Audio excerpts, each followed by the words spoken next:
Hi. So I'd like to share my thoughts on the final temple. The final temple, the Cheon Won Gung, the Cheonil Sanctum. For unificationists out there, this should make sense. If you're not a unificationist, this is not going to make a lot of sense. It may be interesting. The reason I put this together is because there has been a lot going on, and perhaps even some hesitancy for some leaders around the world to kind of really know what's going on surrounding the events this May in Korea. I've even been asked, for example, are all of the leaders coming? There may not be a Cheon Il-guk leaders meeting, partly because we've been having strategy meetings online, but also just in general, there's a little bit of concern because the temple's taking a long time to build. There's a lot to accomplish in a short amount of time. And what if it's not all perfectly finished? And what if we can't all go inside and experience every nook and cranny that Mother has been preparing for us to experience? But actually, for me, this journey and this question started a long time ago, several years ago. And I'm not going to Korea based on whether or not everything's finished or based on whether or not there's a Cheon Il-guk leaders meeting. In fact, I never go to Korea because of the Cheon Il-guk leaders meeting. I go to attend True Parents, and this time is the same. I'm going to Korea to attend True Mother. Yes, we're celebrating True Parents' birthday and several other wonderful events, but especially I'm excited about the dedication for the Cheon Won Gung, the dedication for the final temple. And I thought it might be helpful to some of you if I share a little bit of a historical perspective and sort of my personal feelings about this. So let's take a look at the historical significance of Cheon Won Gung, starting with True Parents' words. They taught us that God's purpose for creation and for creating us was to live together with ideal families filled with true love. Now, some may or may not believe that we can even interpret the will and heart of God, but in reality, the reason I love True Parents' words about this type of thing, even though it's so mega a statement, is because I can relate it to my life. I can relate the love of parent-child relationship to my experience as a child and as a parent. And it makes a lot of sense to me that God created all things for us to live together in joy and relating to Heavenly Parent as our parent. So it started with Heavenly Parent's dream. The original dream of Heavenly Parent was to be a parent, to be in a parent-child relationship with real children of Heavenly Parent's lineage and substance. And in order to give birth to God's lineage in substance, God needed to raise his children to the position of true parents by first growing through the principles by which all of humanity would be multiplied. So before creating, Heavenly Parent set up the principles of creation and then invested all of his energy to create the universe. Heavenly Parent created the earth with all the necessary elements to create happy, healthy, and a joyful environment for us to grow and to live. So, the purpose of the first family was to establish God's lineage and sovereignty on earth. Surely, if the first family, Adam and Eve, had grown to maturity, then they would have built a home where they could live together with Heavenly Parent. But they failed. And so the story of humanity took a hard turn and started the long course of restoration to get back to the point where we could live together again with our Heavenly Parent. After many setbacks, God finally established the foundation for the people of Israel to establish the foundation for the return of God's only begotten Son and only begotten daughter, so that these two could accomplish what Adam and Eve failed to do. Raise the Israelites to take on this mission, and through them Moses was to lead the Israelites out of Egypt to reach the promised land. They were God's chosen people, tasked to set up God's nation. They were to establish the foundation for true parents to be born, right? Not just Jesus, but for God's son and God's daughter to be born, and then rise and marry and rule at the national level. Canaan was the land promised to them by God to settle this nation. Their mission was to establish God's sovereignty on earth. And so from this nation of Israel, reigned by only begotten son and only begotten daughter, true parents, then they would have embraced all of the world and been able to defeat the many sort of spiritual enemies that lay on the path. So this was the need for establishing the nation. All right. The truth is that to make this journey from Egypt to Canaan, they could have arrived in less than 3 weeks.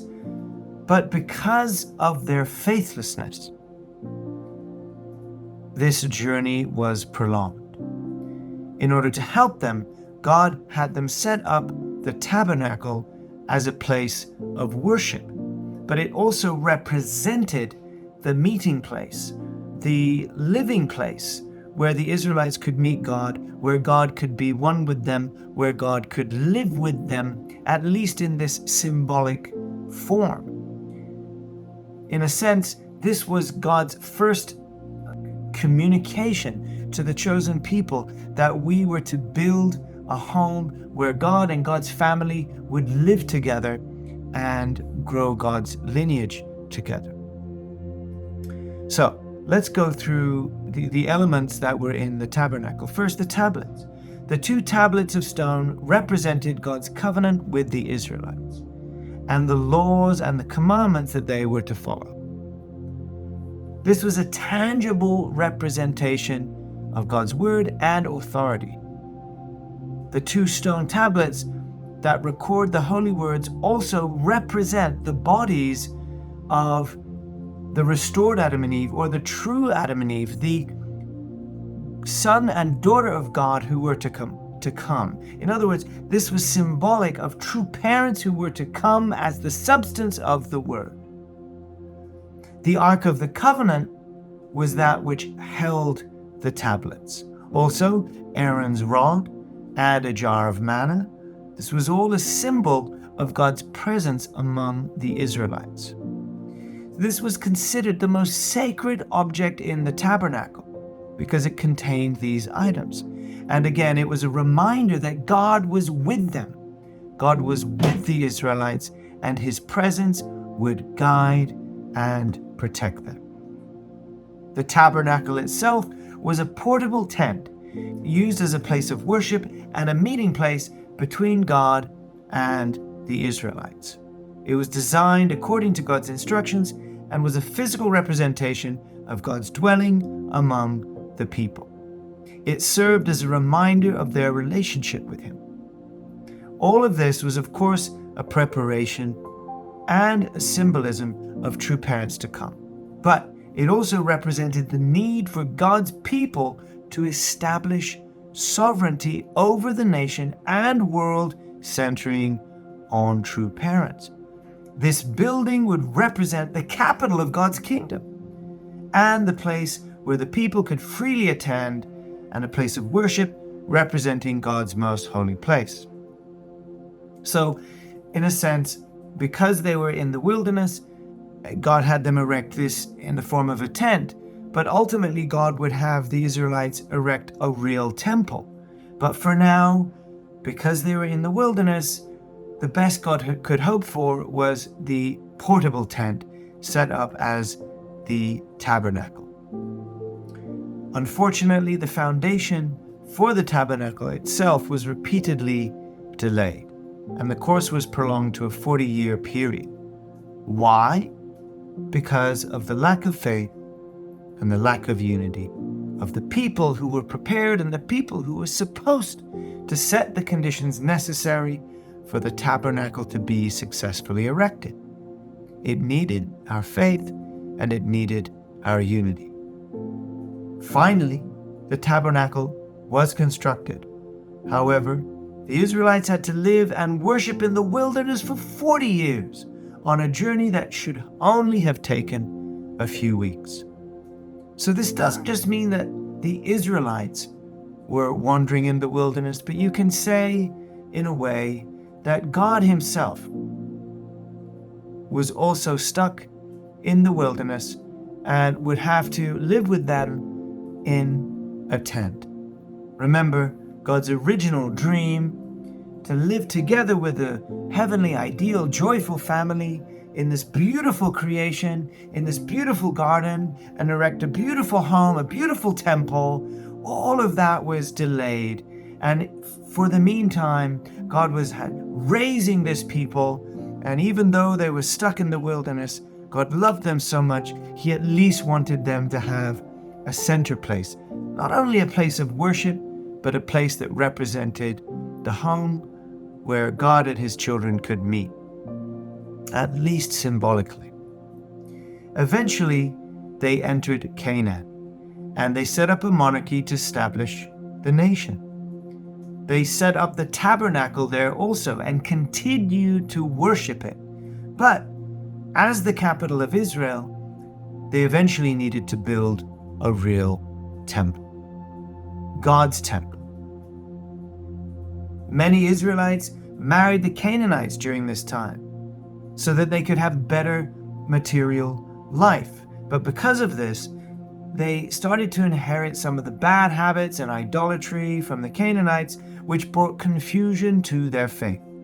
As a result, there were repeated setbacks, and it ultimately took until the third king to build the temple. The first temple of Israel, Solomon's temple, was built in Jerusalem in the 10th century BCE and stood as the center of Jewish worship for over 400 years. Centering on this temple, the people of Israel should have kept their absolute faith in God and pursued building a community of God-centered families and a God-centered ideal. But unfortunately, King Solomon himself lost his faith towards the end and started worshiping idols in his old age.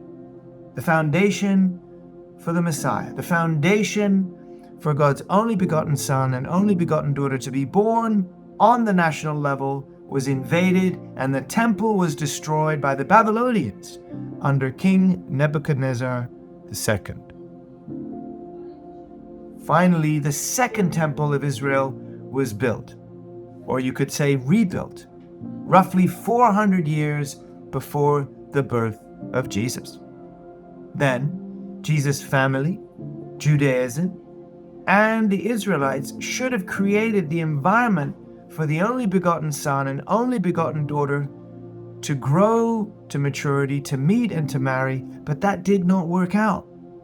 We couldn't find God's only begotten daughter, and Jesus himself was ridiculed and persecuted. Again, there was a lack of faith and a lack of unity, ultimately sending Jesus to the way of the cross as a last-ditch effort to give humanity a chance of salvation. As a result, the second temple of Israel was also destroyed by Rome and has never been rebuilt until this day. Since that time, Jesus and the Holy Spirit have been leading as our spiritual true parents. But again, where was God's temple? There's no temple anywhere on the planet. Even in Jerusalem, where the faithful Jews continue to worship at a wall called the Wailing Wall. This wall is thought to be at least somewhere in the vicinity of where the temple once stood, but it's not the wall of the temple, and it's not the temple itself. We're left to worship in the sandstorm of history, in the dust of old stones, because everything was lost, everything was dashed away because of our faithlessness. But think of it from God's perspective. Until now, no son, no daughter could be protected to lead humanity, and no home could be erected to live together with humanity. So who thought of it that we should build a temple? What is the purpose of this temple that we're building in Korea? Oh, we may think it's just another project, another building, another temple, another gung. No. Who is it that really thought about God's heart? That even from this time that this temple that Jesus himself walked in was dashed to the sands of history because of the faithlessness of that time. And so now, finally after 2,000 years, not only could we have the second coming, but we could also have the first coming of God's only begotten daughter, true parents coming together, and finally now erecting a temple. This is the course of history. The tabernacle was erected after 3 delays because of lack of faith. The temple of the Israelites was completed after 3 kings, but because of the lack of faith again, all of it was lost. And so now we need to build the final temple. But still, faith and unity is needed. So where is this final temple? And when should we build it? When should it have been built? The Cheon Won Gung Providence was supposed to carry out right after the marriage supper of the Lamb.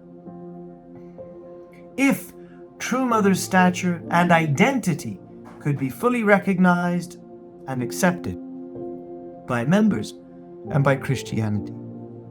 Mother herself said, had the truth of God's only begotten daughter been properly revealed after the holy wedding, then Christianity would not have opposed us. This means that a lot of our fight and interreligious conflict has been because we've been a male-centered leadership under the concept of the second coming Messiah, but have misunderstood the more fundamental role of true Father himself as God's only begotten Son, but also true Mother's role as God's only begotten daughter. Her identity was not fully recognized at that time, and so the persecution was intense. Christianity opposed us, and also foundation could not be established at that time, and therefore the temple could not be built. We went through the wilderness course because of this delay. Then, in 2012, Father ascended before Foundation Day and before establishing the temple.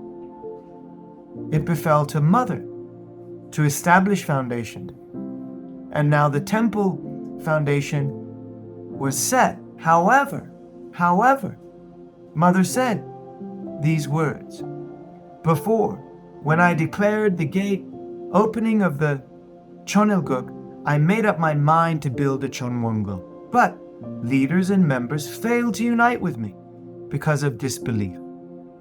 The Cheon Won Gung Providence had to be delayed until now." So, still, even when Mother proclaimed her identity as the only begotten daughter, many leaders and members could not recognize it, could not accept it, and as a result, Mother has had to walk that extended 7-year course in silence. The internal foundation has opposed true parents, and again the temple could not be built. So where are we now? The question is now still a matter of faith and unity. This is getting to the point of my message here, because when people ask me, oh, am I going, or why are we donating, or, and it's not our members in Asia, but just generally around the world, I've heard some kind of comment like this, right? Is it necessary to go this time? Maybe it's better to go next year because the temple will be in a better state of completion, or, and so on. I mean, members have varying degrees of faith all over the world, of course. But I believe for me, I'm trying to put my right foot forward and give it my best faith, my donation, because I believe that is fundamentally a part of the condition needed to dedicate this temple on time. And True Mother is asking us to take responsibility for the past also. The final temple, the Cheon Won Gung, signifies the era of settlement of Cheon Gung. It's a holy dwelling place of Heavenly Parent. It's a worship center. It represents the sovereignty and center of Cheon Gung, Cheon Gung's capital. It's a temple for all mankind. It shouldn't be thought of as a religious temple. This is all faiths, all people, beyond faith, beyond religion, beyond race, beyond all borders. This is humanity's place of meeting with God in substance, and the completion of God's providence and the consummation of human history. So it represents the completion of the restoration of the past, but a totally new era. And Mother wants us to be ready for that era, both internally and externally. But as the corner turned in 2013 after Foundation Day, and again in 2020, Mother's heart was constantly dashed. The foundation for building the temple was constantly under threat. So again, from 2013, Mother had to go through this very difficult course. She described it like this, like a small boat in the stormy seas. This picture represents how Mother must have felt for years, and without protection. So again, what is my faith about this temple? Look, true Mother declared only begotten daughter where? She declared only begotten daughter in America to Christian leaders. True Mother was going back to America to harvest all of True Parent's investment to establish the foundation for a heavenly unified Korea and a heavenly unified world. And she was still determined to build the temple. RHQ many times shared this timeline of events from the proclamation of Cheon Gung on Foundation Day, and then 2014, building heavenly tribes, heavenly nations, heavenly continents, and then finally in 2020, the proclamation of the firm settlement of Cheon Gung. So 7 years earlier, Cheon Gung was proclaimed, and then 7 years later, the firm settlement was proclaimed. And you can see here on this chart where we are. Personally, I was in America during this time. I saw the many events leading up to 2020, the rallies with halls and stadiums filled with Christians, totally enamored, enraptured with the Holy Spirit, substantially with True Mother there on the stage, culminating finally in the end of December 2019 in the United States with the World Clergy Leadership Conference. This great victory and this proclamation was a huge turning point, a huge turning point. It was even stated that this was the great victory, the unity and harvest of the Christian foundation in America, and this clergy rally to establish the World Clergy Leadership Conference. This was already the victory. And then the summit after that was like the victory celebration. This is what Dr. Yoon said at the time. Before we came to Korea for the summit, we had a small victory celebration in America. This was on December 29, 2019. And in this victory celebration, I was asking Mother if she could really accept the offering of the entire religious foundation. Not just, I went through it, all of it, one by one, not just the Christian foundation, all the way back to the beginning of time, all of 6,000 years, all of our members, even the members that left and now maybe causing trouble. I asked Mother, can we just accept every prayer, every penny, every ounce of heart that was invested to support God's will over the course of human history? Can we claim all of that on the offering table with this victory that you brought? And can you accept it, on Heavenly Parent's behalf? And she did. The first word out of her mouth was, yes, I accept all of your offering. And then with this, we came to Korea, and the World Summit was a huge, huge success. I was there, lots of different experiences, including meeting with the builders who were building the Cheon Won Gung, which had just really begun. I also had the opportunity to meet with, a friend of a friend. I had dinner, and this man was actually one of the electricians working on the building site. And I have a background in building and construction, and I understand the many things, challenges, things that can go wrong. And you may think that, because true parents are building a temple, it should be easy, but it's never been easy to build a temple. Adam and Eve couldn't even scratch the surface. It took the Israelites a huge amount of time, and to build up the foundation for the tabernacle itself took forever. And then finally to build the first temple, and then we lost it, and to build the second temple, and then we lost it. Is it going to be easy to build the final temple? It's never been easy. It's never been easy. And listening to this electrician as we were eating together, he was just telling me some of the practical things they were running into. And I calculated how long it would take at this rate to finish the building. And I thought in my mind, it's going to be, to complete it by 2023 is physically not possible, probably. And the sheer amount of money and all of these things. And I knew at that point, it was like, maybe God's testing me, or somebody else is testing me. And I realized that surely, in order to finish this, in order to finish it to a point where it could be dedicated to heaven, it would need all of my faith and the faith of all the members. And so that's why, at the time, I was still the president of the church in America. And I came back to America at that time. And we immediately kicked off a series of leadership events all around the country, first in Las Vegas and then in each sub-region of America. And one of the things I remember mentioning to Dr. Kim at this time was, Dr. Kim, when we go to Korea for the dedication of the Cheon Won Gung, let's bring 3,000 members from America. Now, usually we'll bring 40 leaders. And recently, maybe 50 members, or maybe a few, 70 or 80 members from time to time may collect themselves to go on some kind of a pilgrimage. And it's great for those who go. They love it. Go on a pilgrimage, go to Cheongpyeong a little bit, see parts of Korea. But I told Dr. Kim, we should go with the faith that the temple will be finished. We should go with the faith that everybody should be there. I know we're going to need to prepare an offering, and I think we should be there in person. Why don't we start a campaign to build a heavenly pilgrimage and kick it off as an annual thing that happens? And let's go for 3,000 people. At the time, I was thinking 3,000 people, but then I said, Dr. Kim, maybe we can just start with a simple plan of 1,000. And then see if we can break beyond that. At least 1,000 members together. That would be unprecedented amount of people going all at one time from America. Just 1,000 members would end up booking up all the spaces to sleep, right? So this was my plan. And then COVID hit, right? At the time, I was in New York. I remember we had to vacate the office and everybody had to start working from home.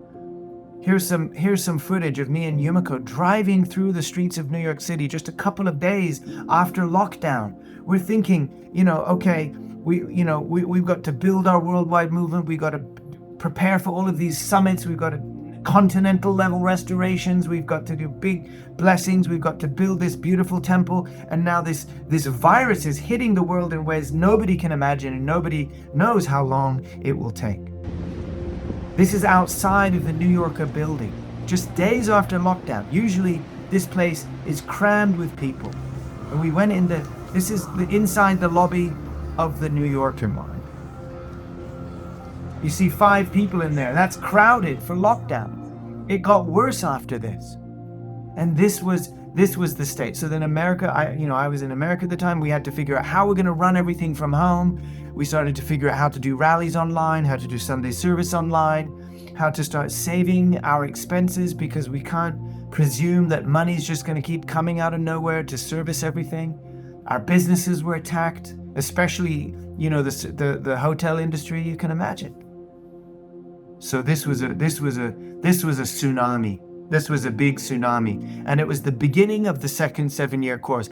I feel like, in some sense, the tsunami that hit us was perhaps in substance similar to what Mother felt 7 years earlier, when her husband died and she came under internal prosecution. Even outside the movement, there was only respect, but inside there was such, quiet animosity and eventually vocal animosity, and a lack of unity, a lack of faith. And I bet you that for a mother, the feeling of those waves and tsunamis crashing upon her year after year, when she just had to go into, she had to go into worship silently, preparing for the future without even being able to confide in anyone, and everyone doubting her. Perhaps in some sense, the tsunami of the COVID wave, in small part externally, allows us to imagine what it was like internally for Mother that we did not protect her from. We did not create the antidote or the vaccine for. Mother had to fight it for herself. Mother had to plow through herself. Mother had to find the vaccine herself. Mother had to set the conditions herself until finally enough members and leaders could gather around her and bring the great victory that we brought in 2020. And immediately here, and again, right after the summit, Mother wanted to start working on the temple, and many challenges happened.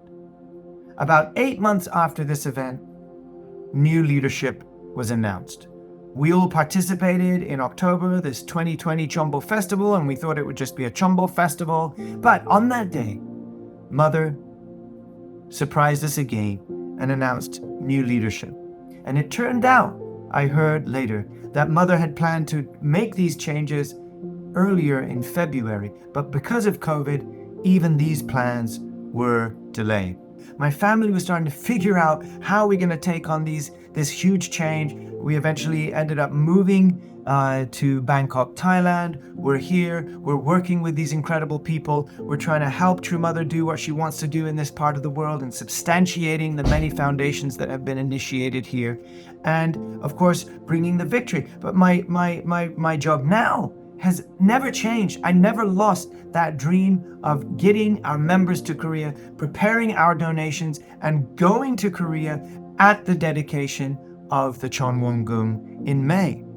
This picture here was from April 2021, when we were invited by Mother to go to Korea it's really a dedication to offer our resolve to complete the temple on time, in fact, and unveil this obelisk. Check it out. Thank you very much.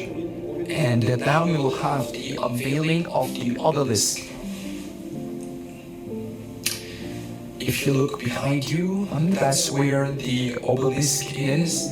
And if you look, the obelisk right now is covered with a beautiful veil.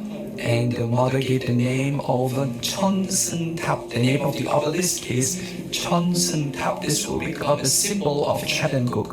And now, centering on the True Mother, we will now have the unveiling of Cheon Seung Tap. If I say 1, 2, 3, everyone that is all shout 1, 2, 3 together. And Mother will press the button and we will have the unveiling of Cheon Seung Tap. Are you ready? 1, 2, 3.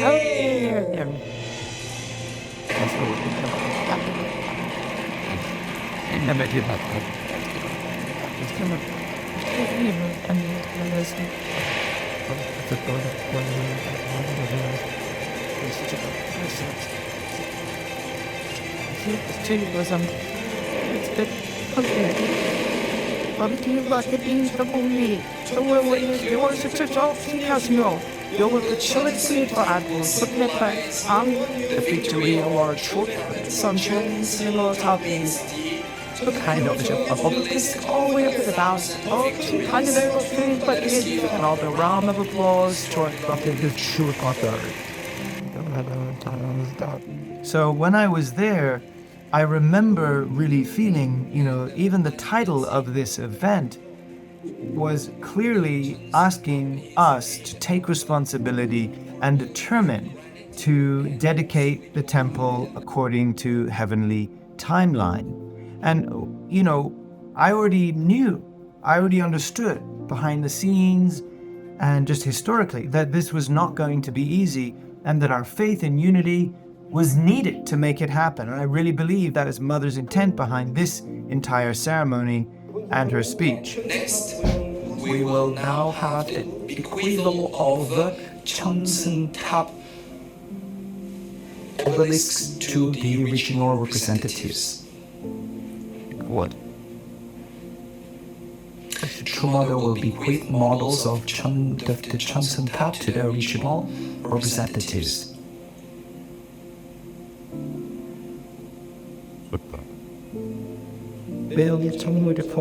And until next year, True Mother will victoriously dedicate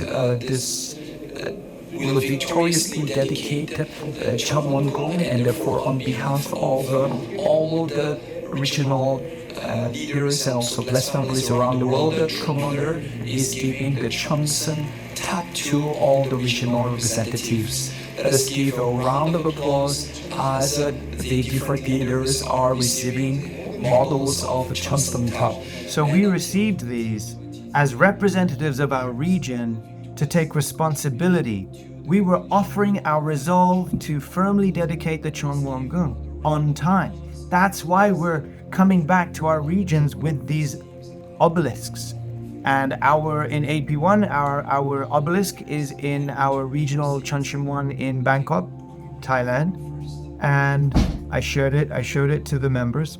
But what we're really doing here in carrying this and holding this right now is taking responsibility. You might think, well, what responsibility can we have? We go back to Europe or South America or Asia. What is it that we can do? You might think, well, send donations, but surely none of us can send enough to make that much of a difference, right?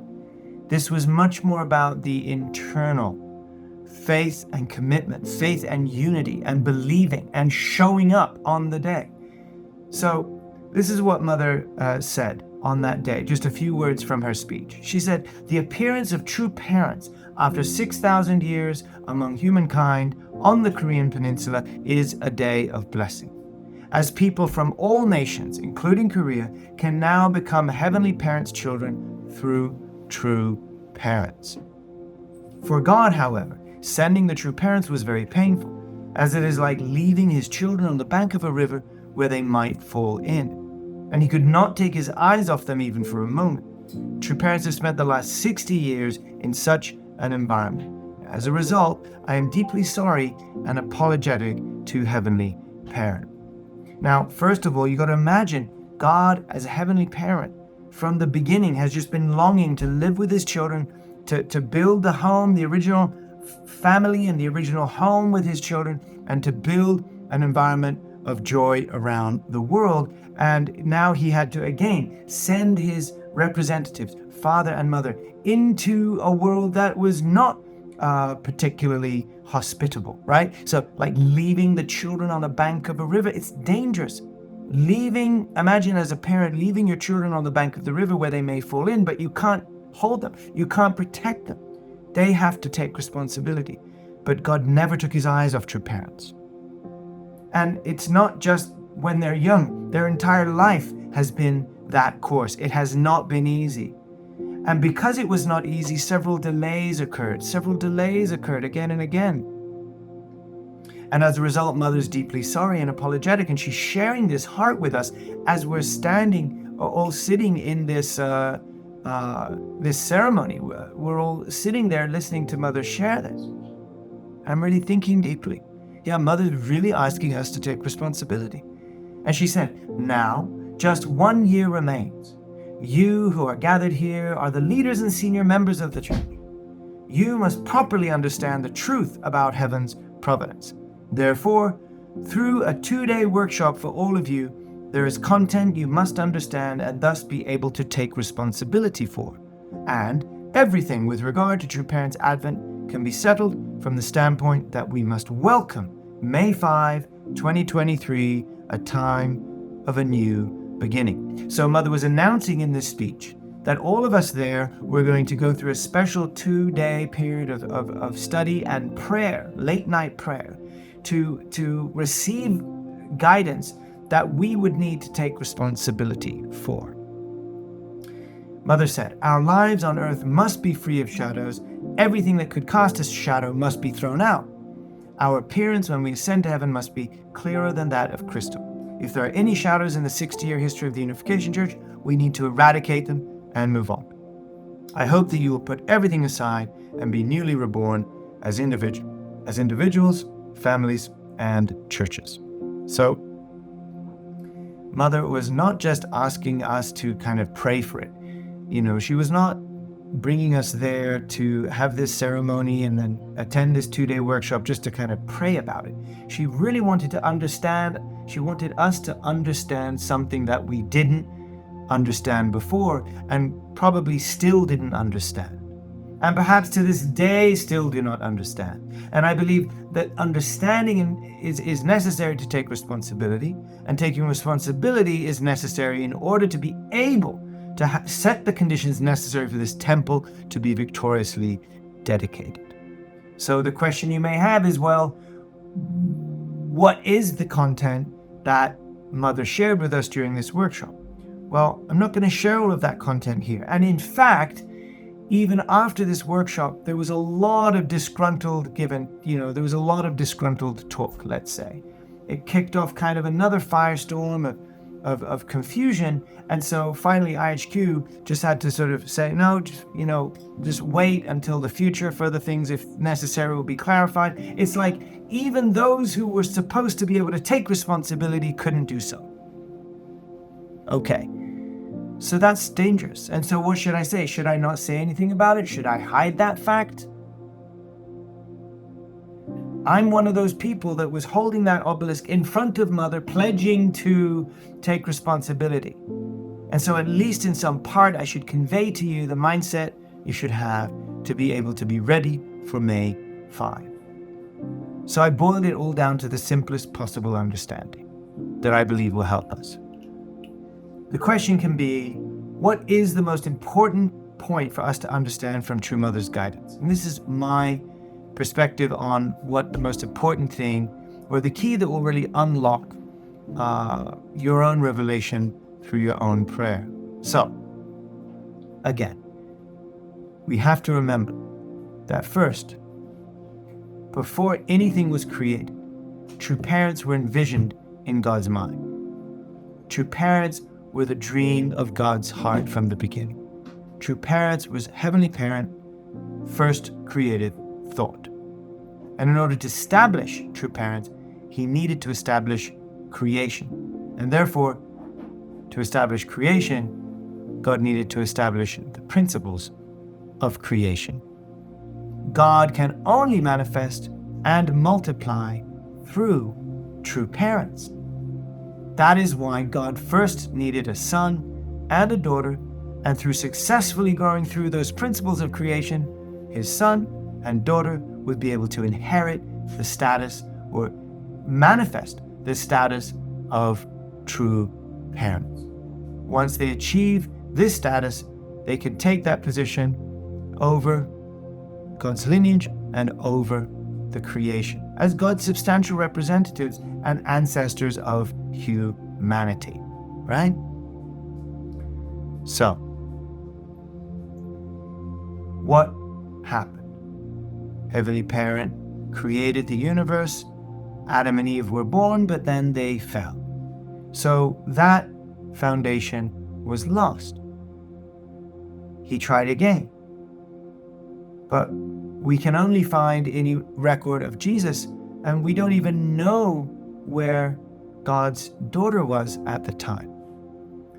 What was established at the time of Jesus, however, was that Jesus, as a man, raised to the stature of a divine spirit, of a mature human being, of a fully accomplished Son of God, and opened the doorway for us to be able to relate to God as our Heavenly Father. God is both masculine and feminine in origin, but Jesus as a son, as a man, we related to God in the relationship of parent, of child and father. But there was no Eve to be found, or if there were, we certainly did not do a very good job of protecting her, finding her, marrying her, and building the first family. So a second coming had to come, and Father is the second coming, representing that role and inheriting the foundation of Jesus, building on the foundation of Jesus, and completing the work that's necessary for God's only begotten Son to do. Completing that which Jesus began and which Adam failed. Mother, on the other hand, was not a second or third version of that. She was the first of her kind. There was no foundation for her to inherit. She had to be born as God's daughter, as Jesus was, born as God's son. Mother herself came to know the truth of God, came to know the truth of her own role and position naturally, like Jesus came to know it. Father had to inherit from Jesus and take on the mantle and build from there. So the question is there any difference between the mission of the first and second coming? Well, yes, there is. There is a difference. And both father and mother established the conditions that they individually needed to set and also as a couple in order to be victorious as true parents. However, some of the understandings have been unclear to us.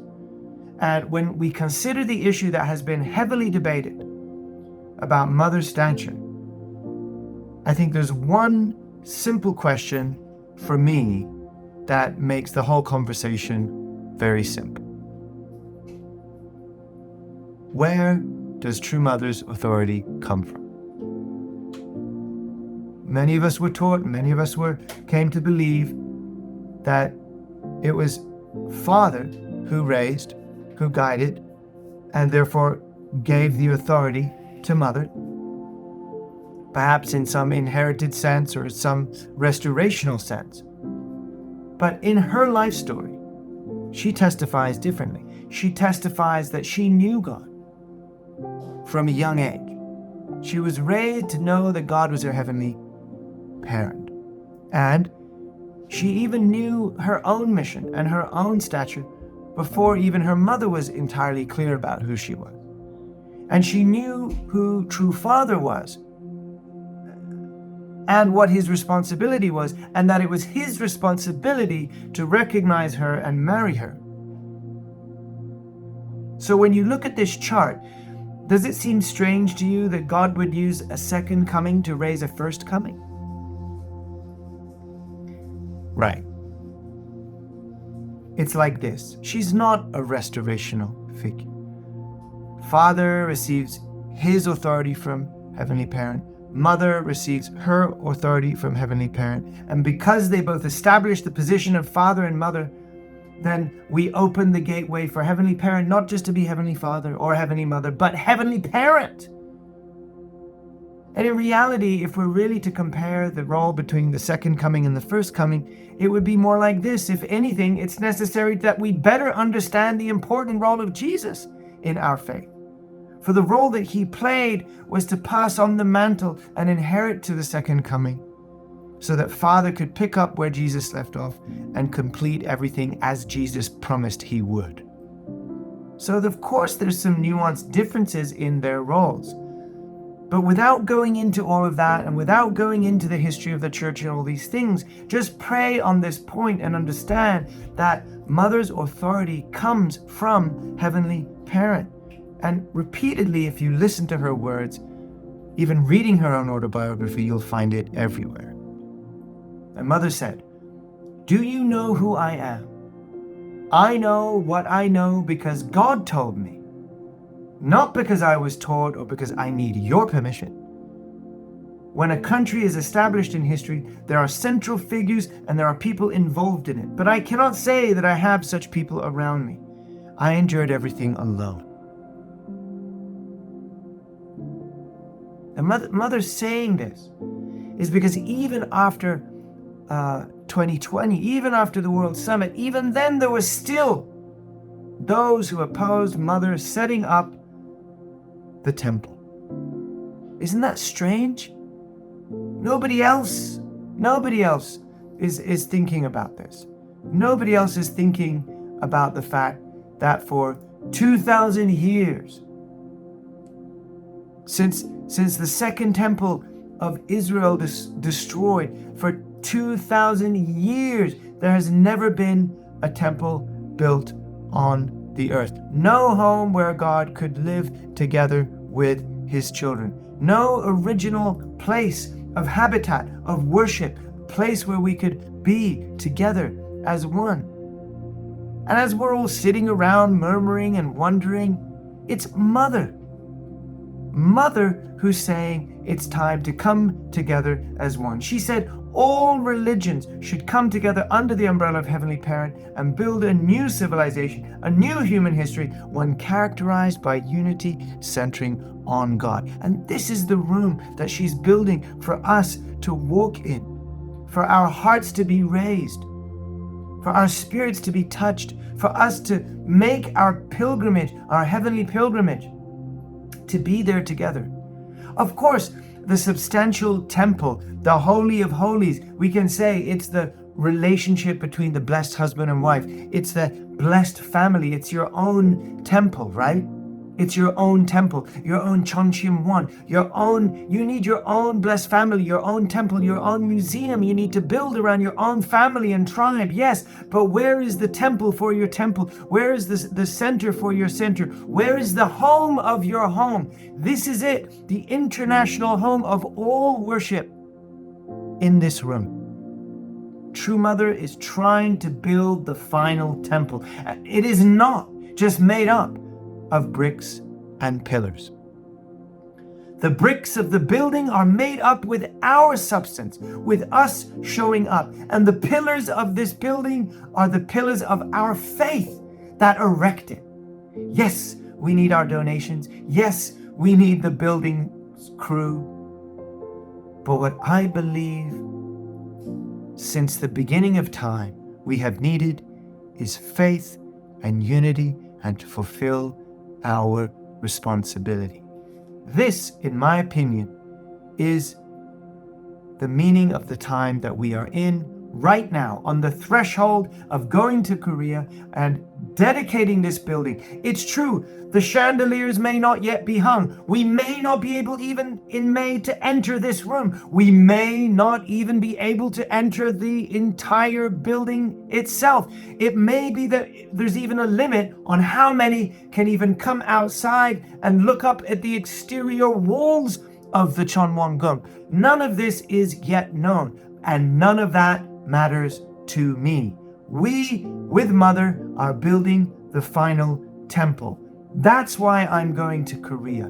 That's why I gave my donation. That's why I will be in Korea by May 5, even if I'm somehow blocked from getting to Cheongpyeong, even if all I can do is touch the soil of the Incheon landing, I will be in Korea on that day to attend my mother, to attend True Mother, to do the best that little me can do with the little amount that I can contribute, bringing my entire family and as many of our members and our tribe members as we can. Of course, we'll go again next year, and it'll be better and better every year.